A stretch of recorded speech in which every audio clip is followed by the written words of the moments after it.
Would you dare open the door if you heard a child crying in the middle of the forest at 2 a.m.? In the winter of 1994, near the edge of Cook Forest, Pennsylvania, a 63-year-old woman named Rosalind Gable did just that. And from that moment on, she was never truly alone again. Standing on her porch that night were not people, not animals, but two small, trembling, fur-covered beings, no taller than her waist, who waited silently to be invited in. They didn't snarl. They didn't flinch at fire. They clung to her, like children cling to their mother. What followed was not horror, but something even more powerful: trust. And by morning, dozens of towering figures, 8 feet tall, ancient, watchful, stood silently outside her cabin. They came not to take, but to reclaim, and to say thank you. Years later, when a young girl vanished in those same woods, it wasn't the police who found her. It was Rosalind, guided by the very beings she once saved. The hunter who had captured the girl was left trapped in his own snares, forced to face the fear he had spent his life creating for others.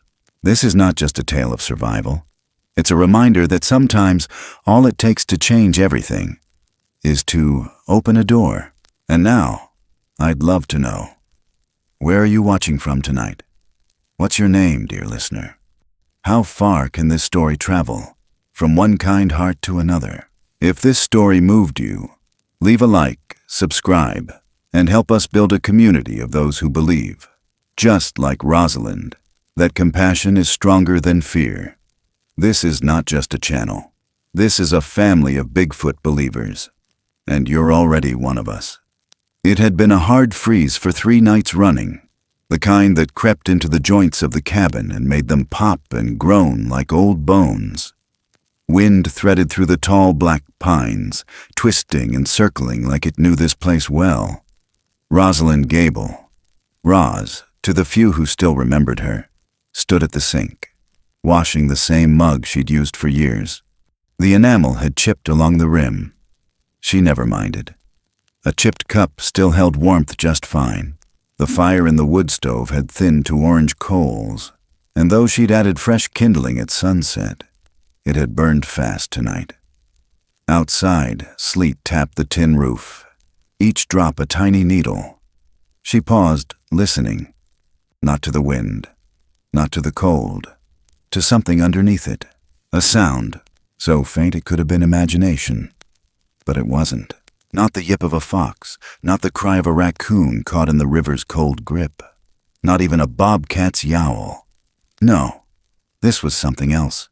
Something higher, smaller, a child. She stood still, let her hands drip into the sink. The cry came again, short, muffled. Then silence, as if whoever, or whatever, had made it was afraid of being heard. Roz moved toward the door, slow. 63 winters had taught her not to startle the dark. She picked up the lantern, thumbed the wheel. Flame hissed up against the glass, casting warm gold across the walls. She unlocked the door, 1 latch, then 2, then pulled it open just enough to look out. Wind slapped her cheeks, sharp and wet. Her porch light had long since given up, but the lantern pushed out far enough to show the steps. They were standing there, 2 of them, soaked to the bone, trembling, covered in thick, wet fur that clung in heavy clumps. They weren't taller than 4 feet, maybe less. One was slightly in front, shielding the smaller one. Neither moved. They didn't cry out, didn't whimper, just stood. Roz stared at them, the way a person stares at a dream they haven't quite woken from. They weren't animals, not deer, not bears, not even the strange, half-sick coyotes she sometimes saw loping along the ridge at dusk. They were children, in shape, in presence. The taller one had a broad forehead, wide-set eyes, and arms that hung longer than a human child's. But still, it looked at her, not past her, not through her, at her. And the footprints, God help her. She looked down and saw them, laid in 2 perfect rows. Not staggered like something scared or wandering, but placed, like someone had taught them where to step, how to wait. The taller one reached out. A hand, yes, a hand, emerged from the damp fur. 5 fingers, calloused but unmistakably shaped. It reached out, slow, hesitant, touched the hem of her wool nightgown, just the edge, then paused. Roz didn't move. She didn't speak. Her heart hammered so loud she was sure they could hear it.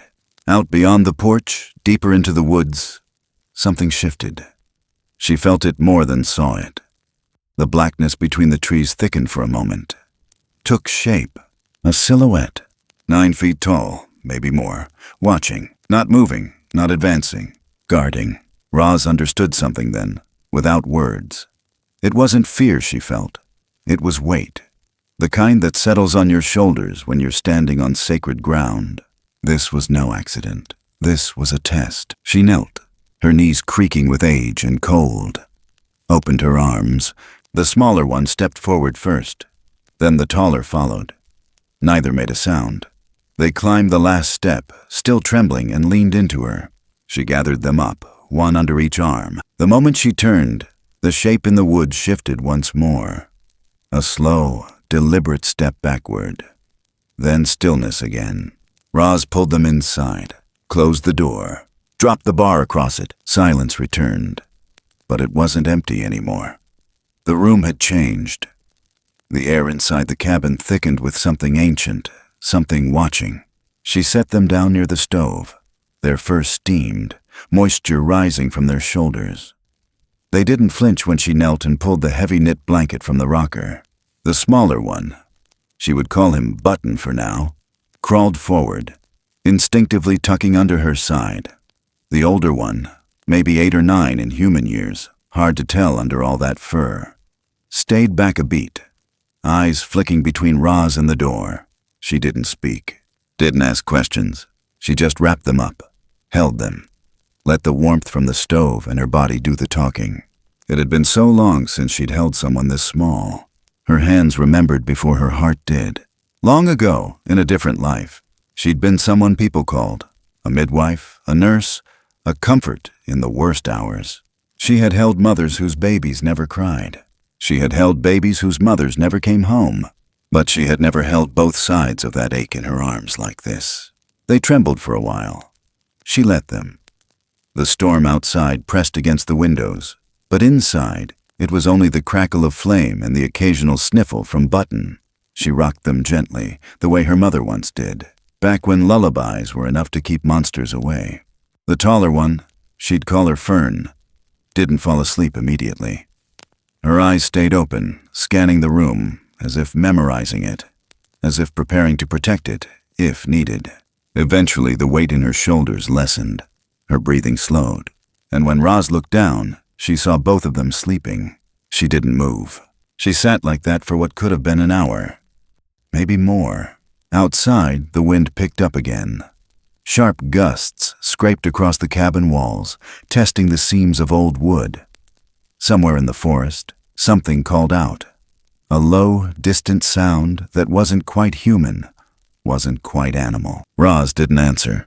She didn't need to. She had already said yes. And now, in the soft hush between each heartbeat, came something she hadn't felt in decades. Purpose. The kind that arrives not with fanfare but with a knock on the door. The kind that waits just long enough to see if your heart is still open. Roz let her head rest against the wall behind her. Closed her eyes. Snow began to fall again. Thin, quiet flakes this time. The kind that fill the spaces where words used to be.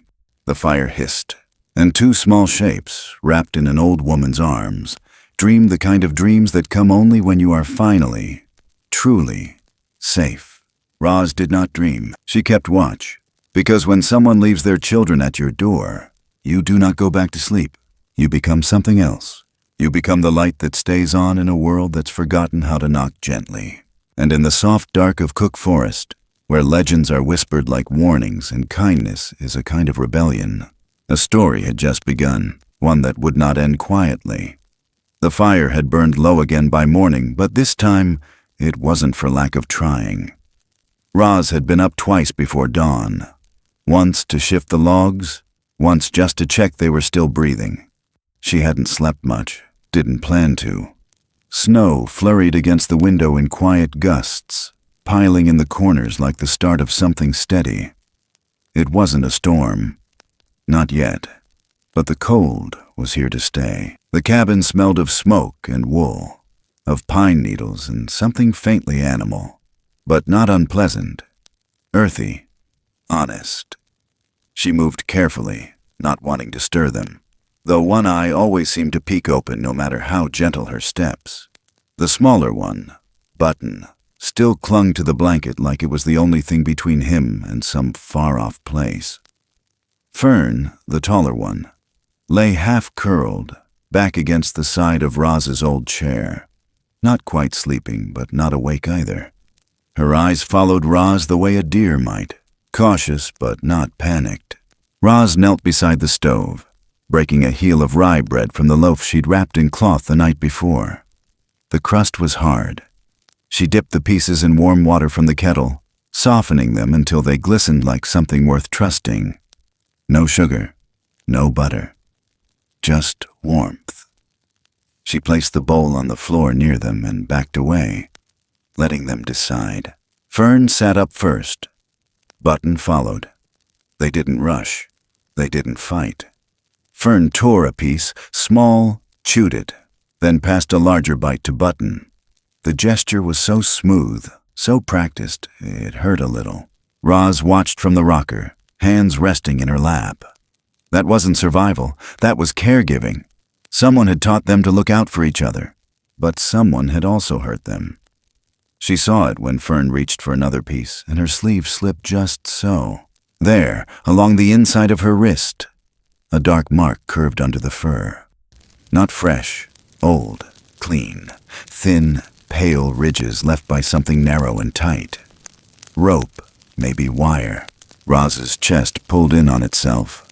She didn't gasp. She didn't flinch. But she felt the pull like an anchor behind the breastbone. She'd seen marks like that before, years ago, when state police brought a runaway into the clinic with wrists like shadows and eyes that didn't blink. The fire cracked behind her. Fern noticed Roz looking, just for a second, then looked away. Roz didn't press. She poured more hot water into a chipped enamel cup and slid it across the floor. No tea, just warmth. Button reached for it with both hands, tilting it toward Fern first. She sipped. Then he did. Later, when the light outside softened and the cabin settled into the long stretch of midday silence, Roz saw something else. Button had crawled closer to the stove, curious. He reached out, one hand hovering near the glowing side. She didn't stop him. His fingers inched closer, close enough to feel the heat. Then he pulled back. Quick, not because he was burned, because he understood. He turned, looked at Roz, then at the fire again, like it wasn't just warmth, like it was something sacred. Roz nodded once. And for the first time, Button smiled. Small, shy, a flicker, gone before it settled. It wasn't long after that they both dozed off again. Fern's head dipped. Button curled into the space behind her knees. Roz sat beside them, not in the rocker now, but cross-legged on the rug, an old shawl draped around her shoulders. She kept a small journal tucked inside the drawer near the hearth. Blank. Had been for years, but she didn't reach for it. She stared at the glowing logs, at the embers shifting in their small universe of ash. Then she noticed the lines. 3 of them, drawn by finger, not deep, not dramatic. Just soft rakes in the pale gray soot beneath the stove. 3 parallel grooves, evenly spaced, almost rhythmic. She looked over. Fern's hand still rested near the mark, half-curled, palm coated in ash. She was asleep, or close enough to it. Roz didn't move, her eyes fixed on the symbol. It wasn't random, wasn't idle doodling. It was memory, muscle memory, something learned, some kind of language. She swallowed hard. They weren't lost animals. They weren't half-wild, half-mad things stumbled in from a bad winter. They were children. Children of a people, of a culture, of something that had rhythm, restraint, and ritual. And something, had trusted her enough to leave them in her care, even if only for a night. The storm outside had lightened. The sun, low and distant, painted the trees with gold that never quite warmed. Roz stood. Her knees protested. She ignored them. She moved through the cabin like a woman tracing old paths. Back to the cabinet near the bed. Opened it. Pulled down a worn box lined with yellowed tissue. Inside, a baby blanket. Soft blue, faded, frayed along the edges, unused. It had belonged to no one. Had waited in that box for years. Back when she thought her daughter might return. Back when she thought there'd be another chance. There hadn't been. A call came in 1981. Her mother had passed overnight. Alone. Roz had been working a night shift, too tired to visit that day, thinking she'd make up for it tomorrow. There was no tomorrow. And from then on, every child she helped deliver, every breath she coaxed into life, was a quiet apology she could never say out loud. She brought the blanket back now, laid it gently across Fern's back. Not to claim, not to keep, but to honor. The children didn't wake. But Fern's hand shifted in her sleep, fingers brushing across the floor. She raked through the ash again, this time without pattern. Just grounding. Roz didn't sleep. She made soup, boiled oats, steeped pine needles into tea, kept the fire strong, and as night settled around the cabin like a second skin, she thought about what would happen tomorrow. What if the big one didn't come back? What if this was more than a test? What if these children were meant to stay? She didn't ask those questions aloud. She didn't need to, because something inside her already knew. They had not been abandoned. They had been entrusted. And somewhere, in the dark curve of Cook Forest, something enormous was waiting, watching, not with impatience, not with fear, but with faith, that a woman with old hands and a quiet soul might do the right thing, might hold space, might not run. Roz tucked the blanket tighter around them.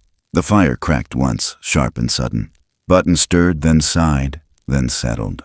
And just outside the window, behind the gauze of flurries and fading light, a shadow moved past the tree line. Tall, silent. It did not come closer. It didn't need to. It already knew. The house was too small for secrets now, but it was just the right size for trust, and for the first time in a long, long while, Roz didn't feel alone. She felt chosen, and the snow kept falling, soft and slow, as if covering something sacred no one else was meant to find. Not yet, not quite. It was sometime just before dawn when Roz woke with the feeling that the world outside had changed its mind. The wind had stopped its usual tantrum against the eaves, and the trees no longer groaned beneath the weight of ice. Stillness had settled on Cook Forest like a verdict. Not peace, something heavier. She lay still for a moment, staring at the ceiling beam where a knot of wood reminded her of a staring eye. She had first seen it the year she moved in. Some mornings it felt like a watcher. This morning, it felt like a warning. The fire had gone low again. Not dead, but slumbering in its bed of ash. She threw a shawl over her shoulders, tightened her boots, and moved toward the front door. The children were still asleep, huddled close on the rug by the stove. The blue baby blanket clutched between them like a shared heart. Button twitched in a dream. Fern didn't move at all. She eased open the door. The snow had stopped sometime in the night, but the light was strange, pale, white so thick and wide it made the trees look like sketches waiting for ink. The hush outside wasn't natural. It was deliberate.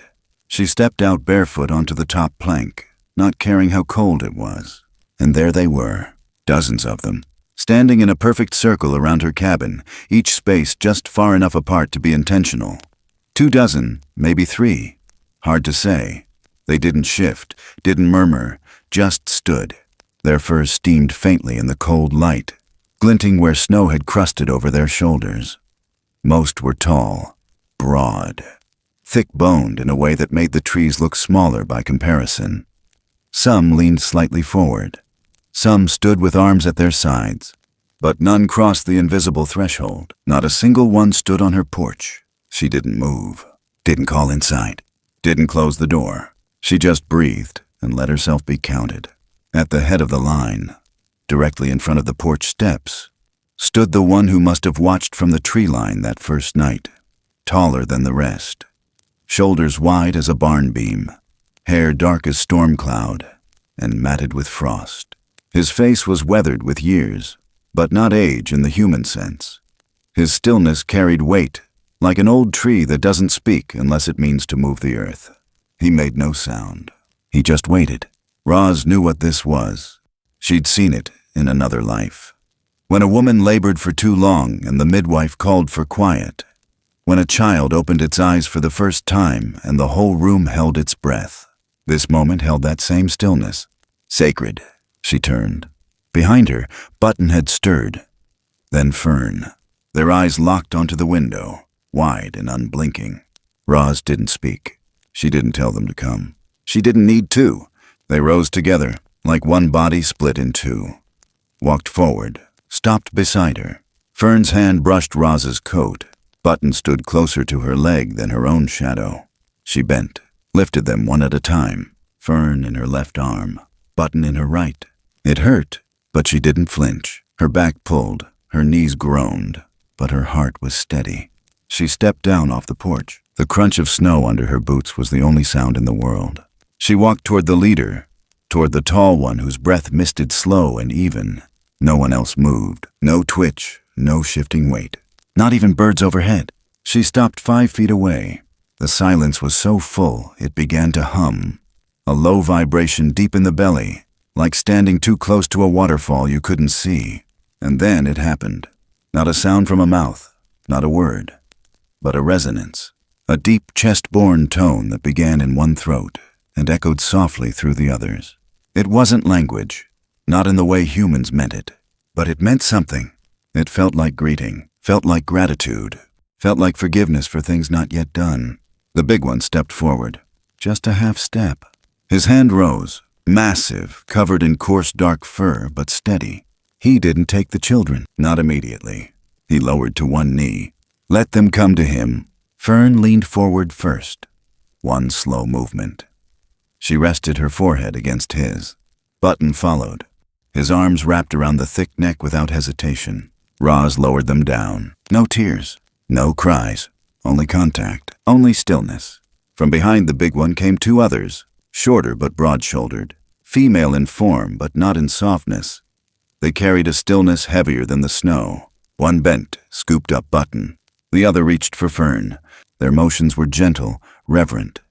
They didn't look at Roz, not directly, but they bowed their heads slightly as they passed. Then came the gift. From the big one's side, he drew something wrapped in linen, laid it on the snow.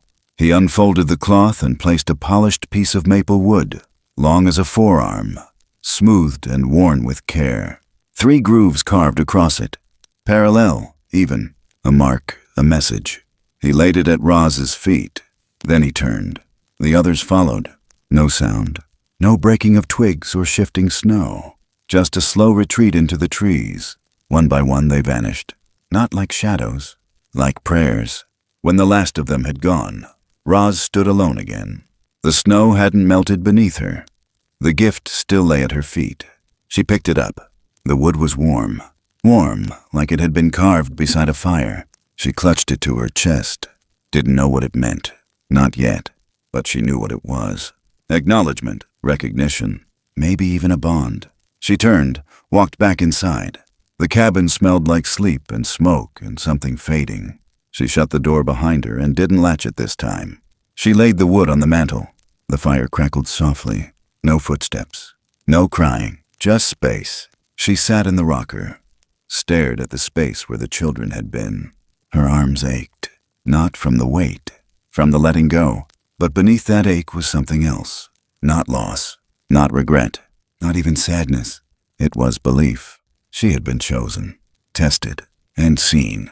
The maple wood on the mantel caught a glint from the fire, casting 3 thin shadows against the far wall. The house was quiet again, but it was no longer empty. And far off in the forest, too deep for the eye but not the heart, a sound echoed. A soft, breath-borne tone, one note, held, then gone. The snow began to pull back the same way breath does after a long cry. Slow, quiet, not asking for anything in return. It didn't melt all at once. It just thinned. Edges softened. The world didn't wake up so much as exhale. Water trickled where silence had frozen everything still for weeks. The creek that ran behind Roz's cabin had begun to hum again, gently carving its voice back into the forest. And yet, with spring's touch came no ease. Not this year. Not in this house. Not in this place where something sacred had happened and then vanished like it had only borrowed the season's mercy. Roz stood on the porch with a coffee that had gone cold in her hand. She hadn't realized she'd been watching the same patch of tree line for nearly half an hour. Nothing had moved, but someone had. She saw it first in the snow. Not tracks. The absence of them. Each morning, a clean sweep of the path behind her cabin. No shoe prints, no animal scuffle.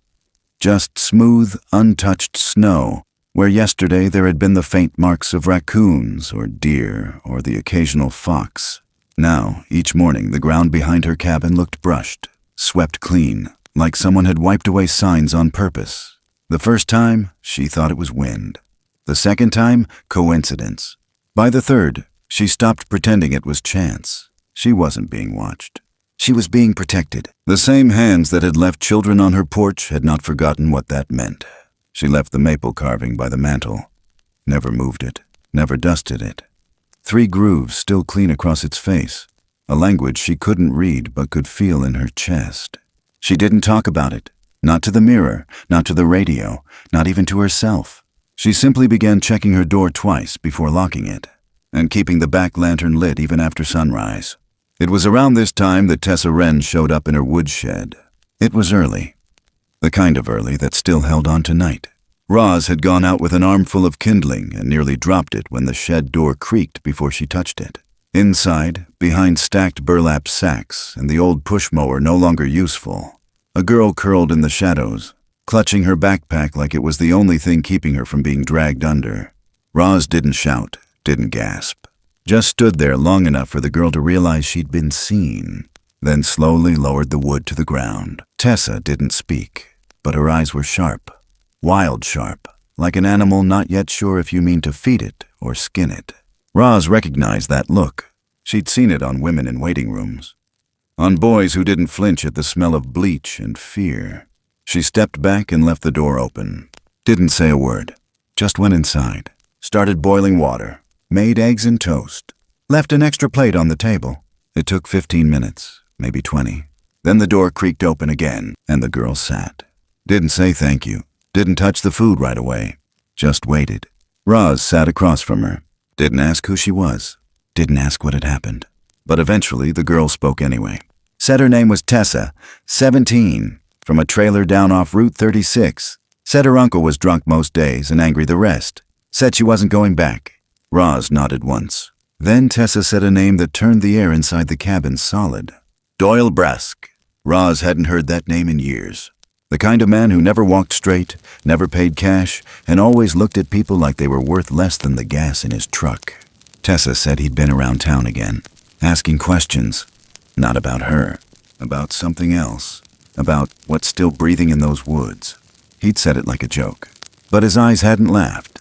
Roz didn't press. But later that afternoon, when she went to check the mailbox half a mile down the road, she saw something that made her stomach twist. A trap. Big, iron, and meant for something far heavier than any raccoon or fox. It had been set under the snow, but someone had dug it up, not tripped it, not broken it, just lifted it, then placed it neatly beside the road, like a teacher laying a ruler across a desk. Roz stared at it. Didn't touch it. Didn't need to. That kind of warning didn't come from a man. It came from something older, something that had seen this kind of cruelty before. That night, as wind whispered through the branches again and rain tapped the tin roof like a warning, Roz heard the sound. Not from the porch, not from the trees, from farther, deeper. A low, chest-deep vibration that hummed across the earth in a slow, deliberate rhythm. She stood at the window, eyes straining past her reflection in the glass. And though she saw nothing, the sound held meaning. It didn't come closer. It didn't rise. It just moved. Sideways, away from her cabin, drawing attention, drawing danger, away, and something inside her broke open at the quiet violence of it. The way they protected what they did not own, the way they trusted her without a single word. She slept little that night. Tessa curled on the couch, one foot sticking out from beneath the quilt. The fire snapped, and Roz sat in her chair with one hand resting on the maple carving, not because she thought it held power, but because she wanted to remember what it meant to be trusted. Come morning, the trap was gone. Not broken, not buried, just gone. And in its place, a single pine branch laid across the stones near her mailbox, split clean through the center. 3 small grooves carved into the bark, a message she still couldn't read. But no part of her doubted it was for her. And in the hush between spring melt and the first trill of frogs by the creek, Roz understood that the gift they'd left her wasn't just the children. It was something harder to carry. Responsibility, a covenant, the kind not signed in ink, but in silence, in trust. And far out in the trees, too deep for her eyes but not for her heart, something large and deliberate moved the danger away, not for reward, not for praise, but because it had once left its children at her door, and she had opened it. Summer crept in without permission. It didn't ask if the forest was ready. It didn't care if the ground still held memory of snow. It came anyway, hot and loud, burning the green thicker, sweeter, louder than it needed to. In town, people rolled their sleeves, watered their yards, and acted like nothing strange had happened in the past year. Like the woods were just trees, like no child had ever knocked on a woman's door in the middle of a storm, with hands too small for that kind of fear. But the woods knew better, and so did Roz. By late June, the whispers had started. First came the lost chickens. Then someone's goat turned up skittish and bloodied. Not dead, just spooked enough to make it hard to milk. Stories had weight in a town like this. Didn't matter if they were true. They only had to feel true long enough to catch fire. At Mac's Hardware, the talk started leaning sideways. Something's out there again? Someone said over bags of feed. They walk like men but don't leave shadows, another muttered near the chainsaws. No names, no proof, but they didn't need it. Because every town has one man ready to believe the worst, and every lie needs a mouth to wear. This town had Doyle Brask. He didn't knock when he spoke. He banged on conversation like it owed him something. Said he'd seen things. Tracks too big, too straight. Said he'd heard noises that didn't belong to bear or man.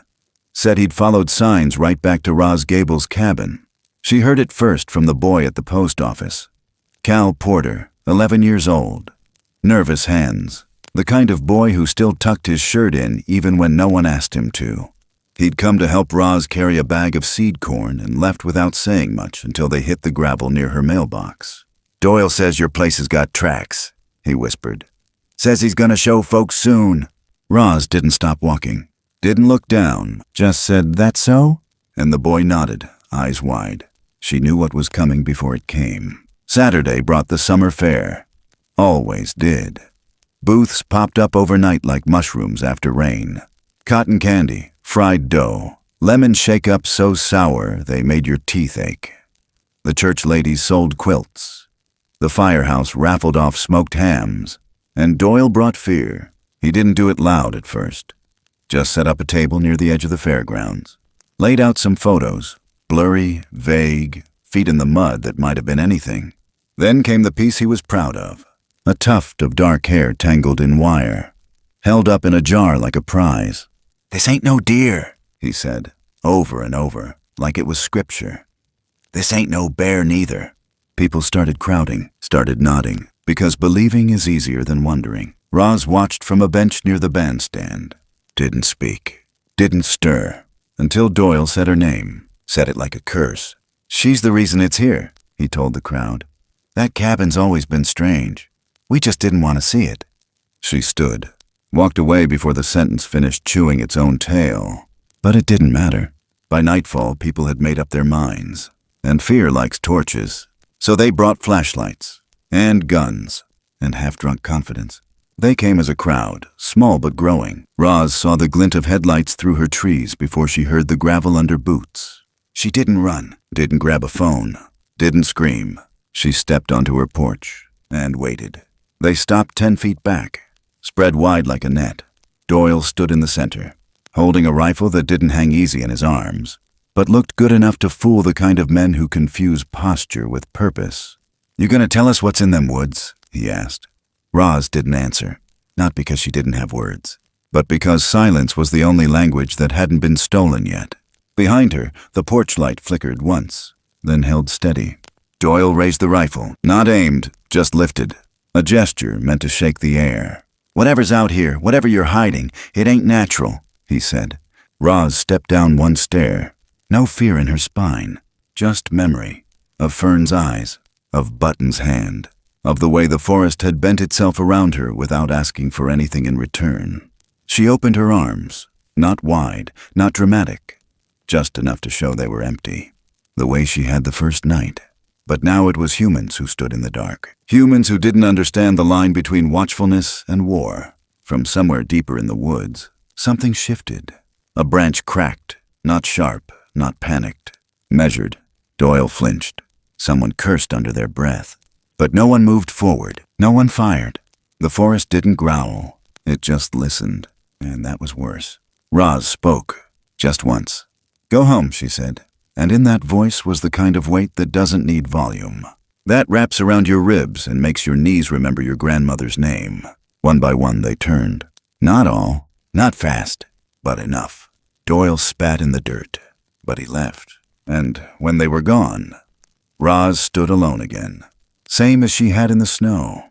But this time the silence wasn't reverent. It was bruised. She didn't sleep that night. Neither did Tessa. They sat at the kitchen table, passing coffee back and forth like a secret. Neither of them spoke.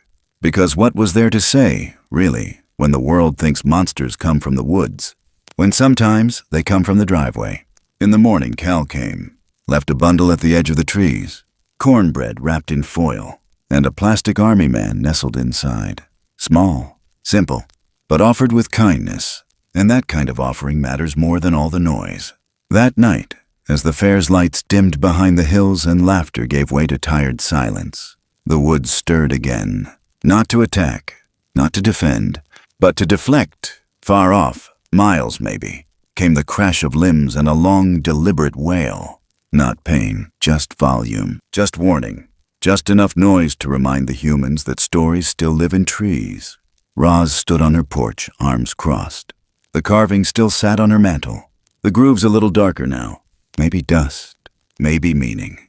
And in the space between her heartbeat and the next, she understood what that wood had always meant. Protection wasn't a gift. It was a pact, and she was still keeping her end, even if it meant letting them call her liar, letting them call her witch, even if it meant standing alone, because some things don't ask for faith.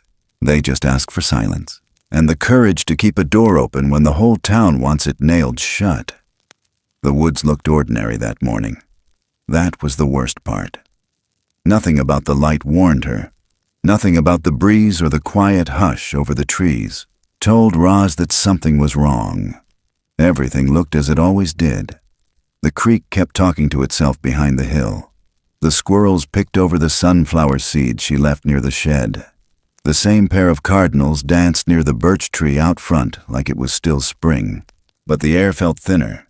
Roz noticed it when she stepped out barefoot to shake out the rug and caught herself holding her breath. Not from cold, from something else. From the kind of silence that wasn't a gift. She looked toward the path behind the cabin. The one Tessa had taken the week before, heading into town. Just to clear her head, she'd said. Just a walk. No big deal. She'd be back before lunch. That was yesterday. Roz hadn't panicked right away. Tessa was stubborn, sure. Independent. The kind of girl who carried years behind her eyes that didn't match her age. But she was careful, not foolish. She'd grown up in these woods. She knew their rules. But morning turned to noon. No boot prints on the porch. No knock. No sign. And Roz felt it settle in her gut like a nail. She grabbed the old jacket from the peg by the door. The one with the pine pitch stain on the left sleeve and the stitching where Button had once tugged too hard. She didn't take the radio. She didn't bring a gun. She walked out with nothing but a canteen of water and the blade she kept in her pocket like a habit. The woods closed around her the way they always had. Soft, green, familiar. But each step felt longer than the last. She followed the bend past the ridge, up toward the narrow game trail that circled back toward the old logging road. That's where she found the first trap. It had been set deep beneath the brush, carefully disguised. Old-school steel jaws, rusted at the hinge, but still sharp enough to snap through bone. It had already been sprung, but not by an animal. Someone had lifted it open, dismantled the trigger, and left it resting neatly on a flat stone. Beside it, tied to a branch with twine, hung a strip of red cloth.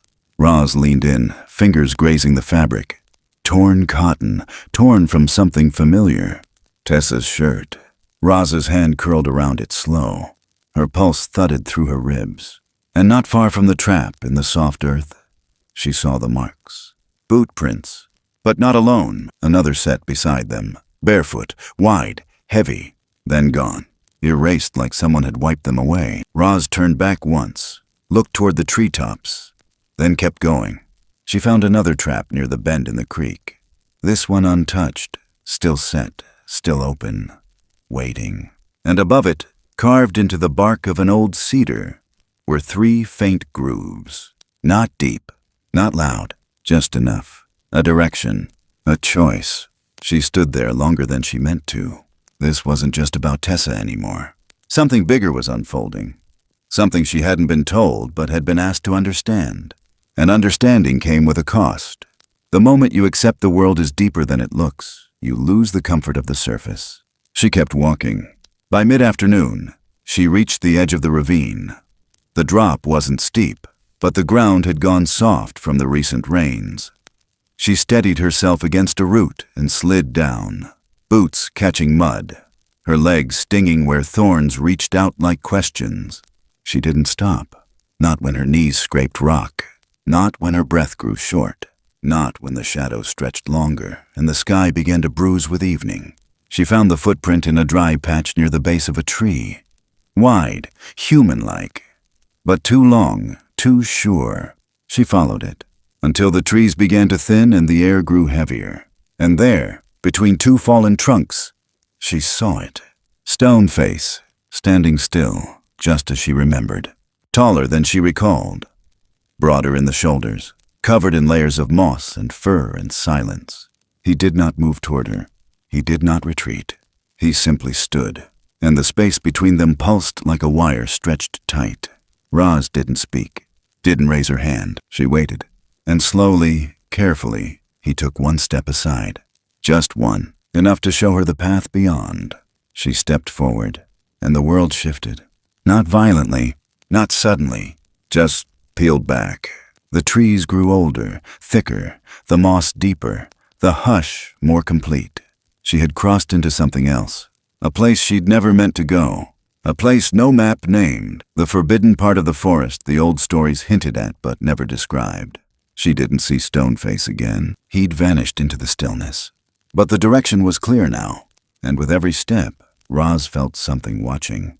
Not stalking, not waiting to strike, just assessing, measuring the weight of her breath, the steadiness of her spine. She walked until the light bent low and the trees leaned in and the sound of water echoed from below. And then she heard it, a cry, small, muffled, human. She moved faster now, stumbling over roots, her heart punching at her ribs. She came to a hollow in the earth, half hidden by fallen brush and moss. A pit, deep enough to trap. And inside, Tessa, curled in the corner, arms scraped, 1 boot missing, eyes wide. Roz didn't call her name, didn't shout. She just slid down, dug her heels into the mud, and reached. Tessa looked up, and for the first time, the girl's face cracked. Not from pain, from belief. Roz hauled her out slow, careful, every inch a prayer. When they reached the surface, Roz wrapped her arms around the girl's shoulders and held her tight. Tessa didn't cry, not loudly, just one sound. The kind of sound that comes after silence has held its breath too long. They didn't speak as they walked back. Didn't need to. Because just ahead, past the line of trees, something shifted again, a shape. Not one this time, but many, far enough not to scare, close enough to guard. And Roz understood. They hadn't been hiding. They had been watching, waiting for her to step fully into their world, to accept the weight of it, not just as a witness, but as a keeper. And when she looked down at Tessa's face, bruised, scraped, but alive, Roz knew the forest had made its choice. And now, so had she. There was fog in the valley that morning, thick enough to turn trees into ghosts. The kind of fog that made the forest breathe quieter, like it was holding something in its mouth. It didn't move fast, didn't lift with the sun, just lingered, clinging to the undergrowth, curling around branches like old hands refusing to let go. Roz moved through it like she had walked this place in dreams before. Tessa followed close, bruised but steady, her steps careful over the moss and stone. Neither of them spoke. Words didn't belong out here, not where the trees grew this old. It wasn't just a forest anymore. It was a memory, alive and watching. The deeper they went, the quieter it got. Even the birds had gone silent, as if something in their bones told them to hush. Tessa stopped once, turned toward a place in the trees where nothing stood, just empty mist, and whispered, "We're not alone, are we?" Roz didn't answer, didn't need to. They kept moving, until the fog parted like curtains pulled by an unseen hand. And there, just ahead, in a clearing softened by ferns and filtered light, stood two figures, smaller than the others Roz had seen. Not children anymore, not the same. Older now, taller, but she knew them, the way a mother knows. The one on the left had broader shoulders, a quieter stance. Stillness radiated from her, calm and grounded. Her hair fell in heavy cords, braided with moss. Her face turned slightly toward Roz, but didn't flinch. Farron. Beside her stood someone narrower, a little shorter, with the same long arms and watchful eyes. He shifted his weight from foot to foot, one hand half curled at his chest. Button. Roz didn't breathe, didn't blink. They had grown. Their fur was darker now, sleeker, limbs longer, bodies built for the forest in ways that didn't need language. But in their eyes, still that same light, still that same question. "Are you still the one we chose?" Roz stepped forward, slowly. Tessa stayed behind. She didn't say a word, but her body leaned into the trees, small and reverent.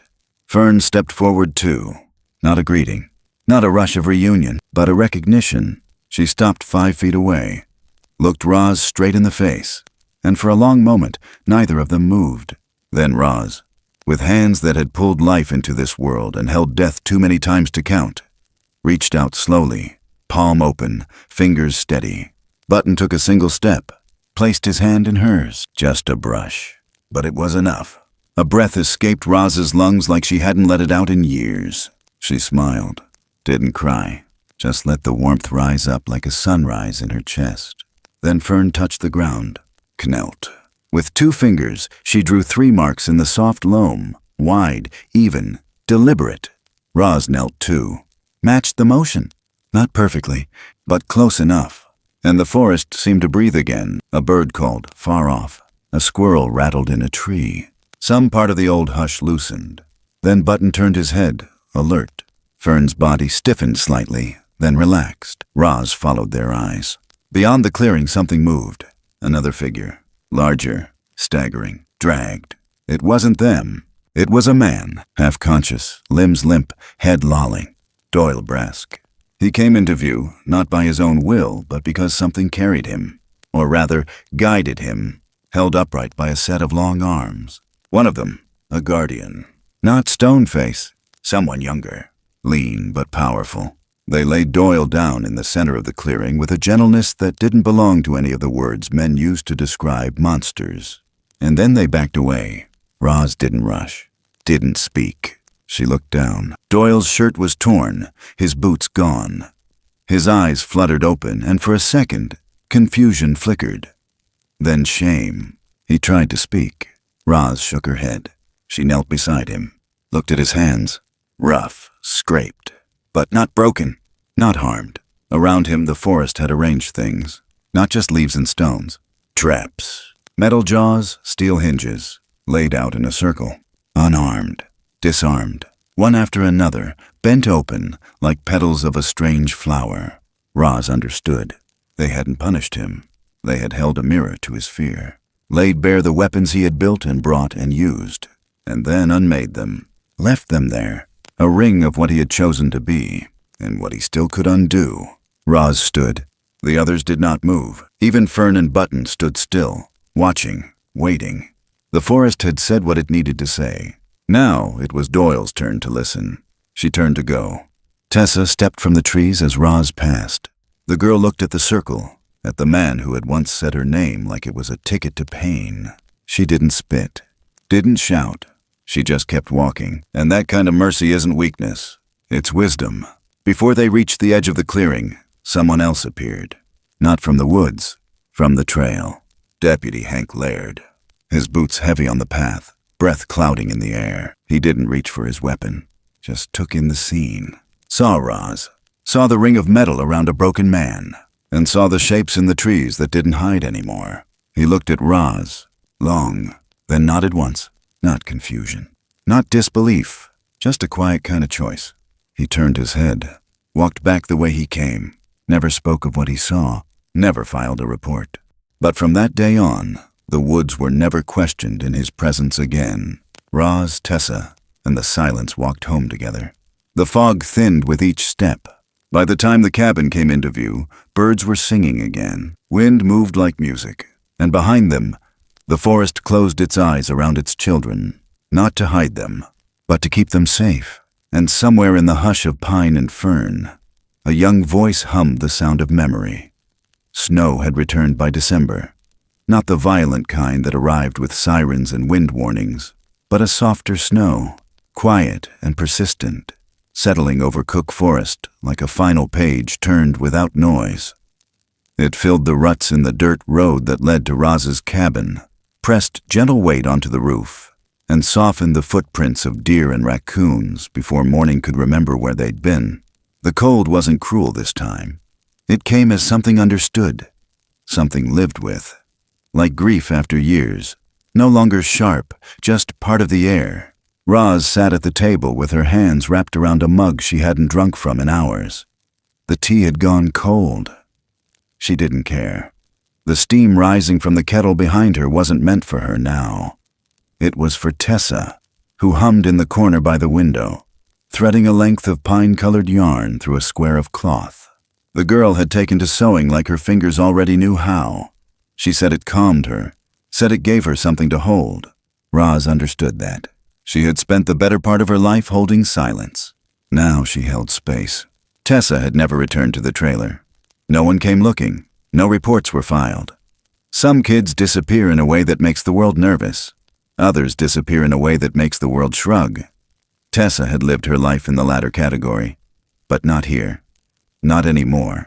Here she'd found something else. Something that didn't demand she speak, just that she stay. Roz had taught her to cook bread, to mend wool, to tend the fire so it breathed slow and even through the night.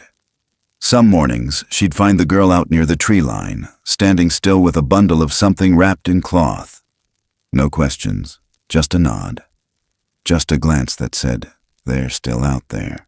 The town had quieted since summer. Doyle hadn't returned. Not really. He stayed out past the highway, picked up odd jobs down by Ridgeport, avoided the fairgrounds and the fishing lodges. Word got around that he drank less now, looked smaller somehow. No one asked why. Deputy Hank never mentioned the clearing, never wrote up a report, but he dropped off a sack of salt before the first freeze. Didn't say a word, just nodded at Roz and tapped the brim of his cap like something sacred had passed between them once and didn't need repeating. Life didn't go back to normal. It bent into something better, something honest. But the forest didn't forget, and neither did Roz. It was near the end of December when it came. A morning like any other. Snow still fresh, fire still warm. The kettle just beginning its second whistle. She opened the door not because she heard anything, but because something told her to. And there it was, on the step, a piece of cloth, folded, tied with a simple knot. She stared at it for a long time before touching it. The fibers were damp with snow, but held warmth still, like it hadn't been left long. Roz brought it inside, laid it flat on the table. Tessa paused her stitching, watched without speaking. Roz undid the knot. Slow, careful, the fabric fell open, and she knew it immediately. It was hers, or rather, it had been. A piece torn from the blue baby blanket, the one she'd wrapped around Button and Fern that first night. Worn soft from years, stitched once at the corner where it had frayed too thin. They had kept it, all this time, not for warmth, but for memory. And now, they'd sent it back, not to return it, but to say, we remember. Roz didn't cry. She hadn't in years.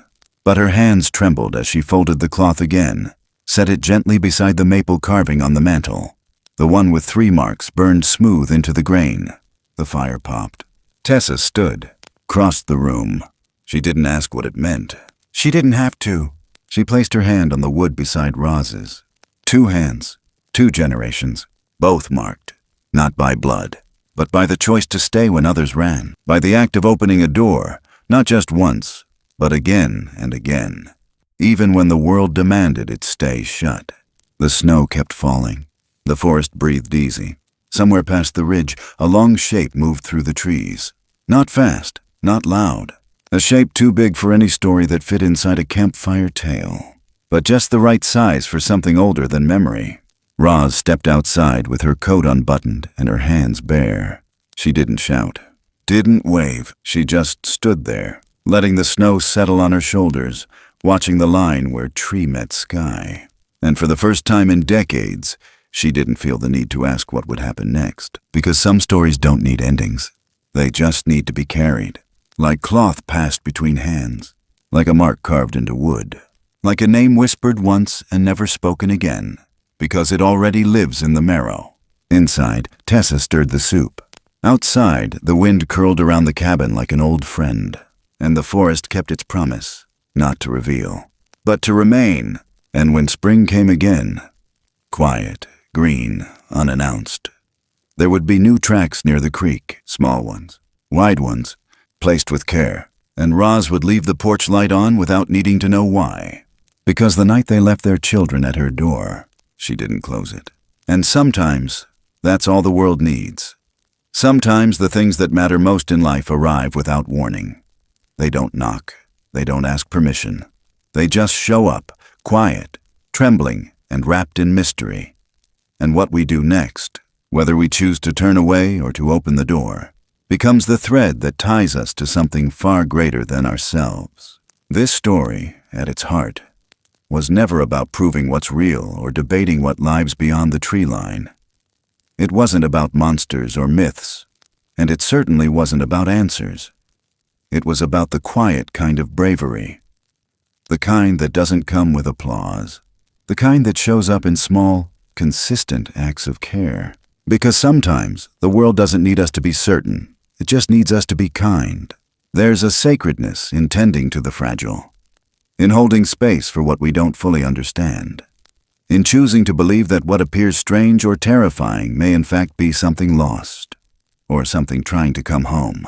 And maybe, just maybe, the line between us and the wild isn't drawn in fear or fences. Maybe it's drawn in the soft gesture of protection, in the willingness to sit beside silence without trying to conquer it. In the end, it's not about whether we believe in what hides in the forest.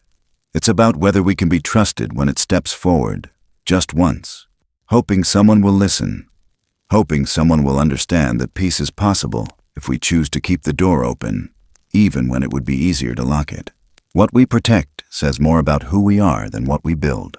What we choose to remember, what we choose to honor, becomes the shape of the world we leave behind. So maybe the most important question isn't what was out there, but who are we when no one's watching? Thank you for walking through this journey with us, through snow and silence, through wonder and warning. If something in this story stayed with you, if it stirred something quiet inside, we'd love to hear from you. Drop us a comment. Share what part of this story moved you most. And if you haven't already, hit that subscribe button and join us as we keep telling the stories that live between the lines, in the shadows, and in the hearts of those who still believe kindness matters. Because here we don't chase monsters. We listen for the ones who've been waiting. For someone like you.